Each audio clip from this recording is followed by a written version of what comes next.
અને શિવરાત્રીનો દિવસ હોય તો મારે કંકોત્રીની જરૂર નથી. આ યુવાન એનો પરિચય આપો તો 3 વર્ષ સુધી ઓર્થોપેડિક ડોક્ટર તરીકે સેવા આપી, વડોદરામાં ગોત્રી હોસ્પિટલની અંદર સેવા આપી.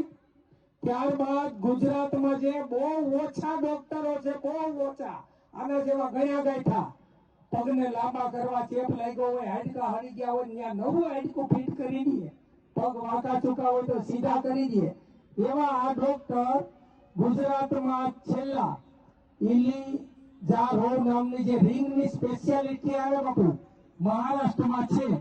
પણ એને એવું થયું કે મારે જાહેરાત ઈ કરવી છે કે આવા સમૂહ લગ્ન થતા હોય ને તો ઓપરેશન ને 2 કલાક લેટ કરીને મારે આવવું નહીં, મારી ફરજ છે આ ડોક્ટરની ફરિયાદ.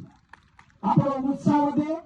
દીકરીઓના લગ્નમાં આવા પ્રતિષ્ઠિત રવિ ભડિયાદરા હાલમાં સીમાડાના એમ્સ હોસ્પિટલ છે, સાદો વ્યક્તિત્વ. હનુમાનજી મહારાજ તમને આ આપું છું તો હું એને શરણે છું બાપા. એને કીધું ભાગલ ઠોકર જો ભક્તિ કરે ને અને ફંડ ફાળો નહીં. આજે આ મેં મારી માવડીને શું કામ ઊભી રાખી દીધી? હે ભાઈ વિઠ્ઠલભાઈ, આજે કૃષ્ણા સોસાયટીમાં એક સજાંતિ રૂપે કાર્યક્રમ હતો. આવીને ભાઈ સંધ્યા, ભાઈ સંધ્યા આવ્યો છે, એ 25,000 રૂપિયા દીધા મને બાપા સિમેન્ટના. મારા બાપા આવ્યા બાપા. જો શું કામ બાપા? અમારે આ માવડીઓ છે ને બાપા, જોવે છે કે આજ ઉર્જા શું કામ આવે બાપા, શું કામ આવે? મને હૃદયના ઉકરાટા શું કામ આવ્યા?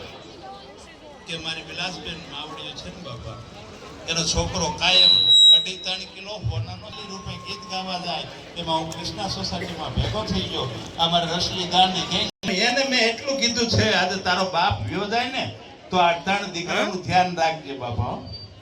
આ 3 દીકરા છે ને એમ તો હોય જ ને, કોઈ આપણું ઓળખી કાંઈ પણ કામ કરે ને તો તન મન ધન થી ચાર થઈ જાય